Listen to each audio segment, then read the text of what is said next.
First impression. What does that mean? Well, usually people will tell you, be the type of person you want to meet. So if you want to have a good first impression, you should always think of how the other person will perceive you, and basis on that, you be better. In other words, be the type of person you want to meet yourself. So if you want to have that lasting, strong first impression, you need to understand this. And this module is going to help you understand what is first impression. That is, what is the concept behind the first impression? When I say concept, I mean what is first impression and why is it important? Then we will learn more about the mindset about first impression. That is, what makes an impression? And also, what is 7-Eleven rule? Does that even exist? And then we'll also talk about the implementation. That is, I'm going to tell you 6 simple steps to follow that are going to help you cast a lasting first impression. But that's not all. I'm also going to help you out if in case your first impression was indeed a bad one, then how do you recover? You got that? How would you recover? That means how would you make sure that your second impression becomes a lasting one and probably overlook the first impression. Okay? So I hope you're ready. I hope you're going to take down notes, and I hope you're going to put down in the comment section what you have learned from this module. Okay? So without further ado, let's start with the first impression concept. That is, what is first impression? Now, have a look at this picture, all right, to understand the concept, all right? What is first impression? Here we go. Now, when you look at this picture, it clearly shows that the man is absolutely not impressed, isn't it? Isn't it? Now, this is a very funny picture if you were to look at it, because this is what happens, ladies and gentlemen. See, before you speak, and most of us believe that a first impression is when you begin to speak. It's actually when the person sees you for the first time.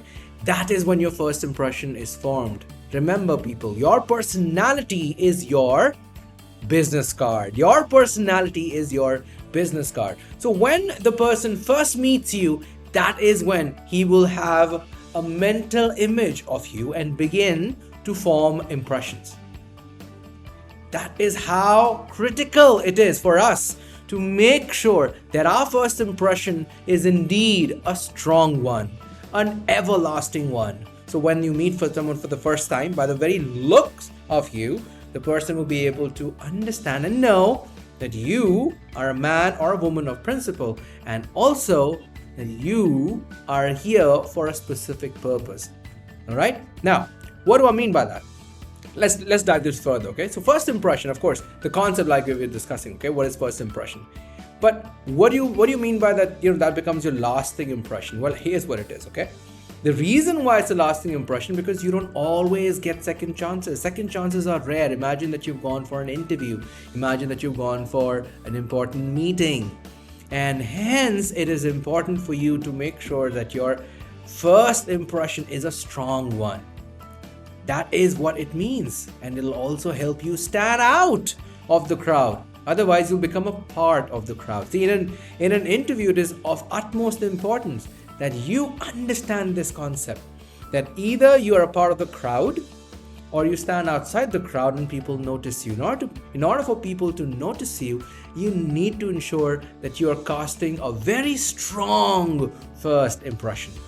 How do we do that? I'm going to tell you. Okay, I'm going to explain this to you. But it's important for us to understand that this is what it means, that what is first impression and why is first impression important. All right, let's watch a video and learn more about it.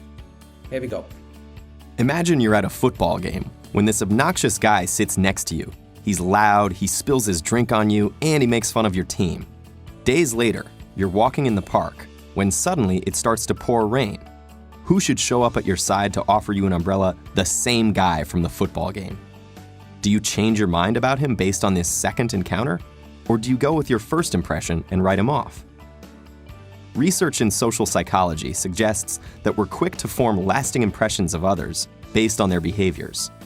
We manage to do this with little effort inferring stable character traits from a single behavior, like a harsh word or a clumsy step.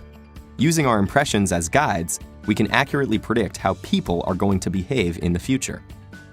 Armed with the knowledge the guy from the football game was a jerk the first time you met him, you might expect more of the same down the road. If so, you might choose to avoid him the next time you see him.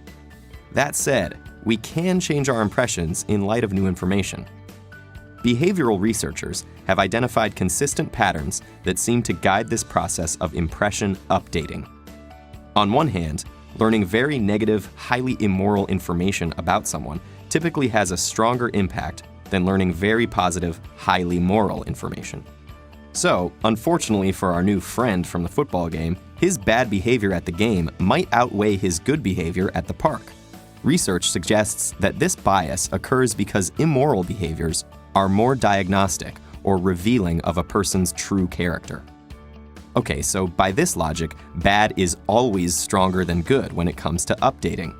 Well, not necessarily. Certain types of learning don't seem to lead to this sort of negativity bias. When learning about another person's abilities and competencies, for instance, this bias flips. It's actually the positive information that gets weighted more heavily. Let's go back to that football game. If a player scores a goal, it ultimately has a stronger impact on your impression of their skills than if they miss the net. The two sides of the updating story are ultimately quite consistent. Overall, behaviors that are perceived as being less frequent are also the ones that people tend to weigh more heavily when forming and updating impressions. Highly immoral actions and highly competent actions. So, what's happening at the level of the brain when we're updating our impressions?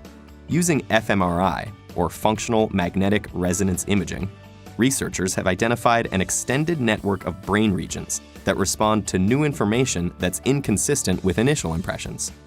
These include areas typically associated with social cognition, attention, and cognitive control. Moreover, when updating impressions based on people's behaviors, activity in the ventrolateral prefrontal cortex and the superior temporal sulcus correlates with perceptions of how frequently those behaviors occur in daily life. In other words, the brain seems to be tracking low-level statistical properties of behavior in order to make complex decisions regarding other people's character.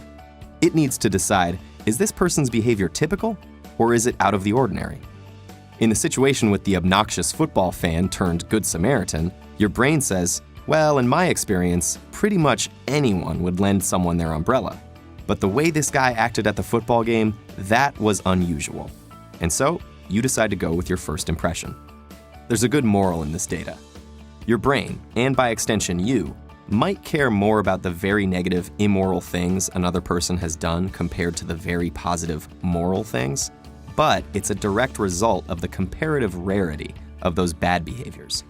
We're more used to people being basically good, like taking time to help a stranger in need. In this context, bad might be stronger than good, but only because good is more plentiful. Think about the last time you judged someone based on their behavior, especially a time when you really feel like you changed your mind about someone.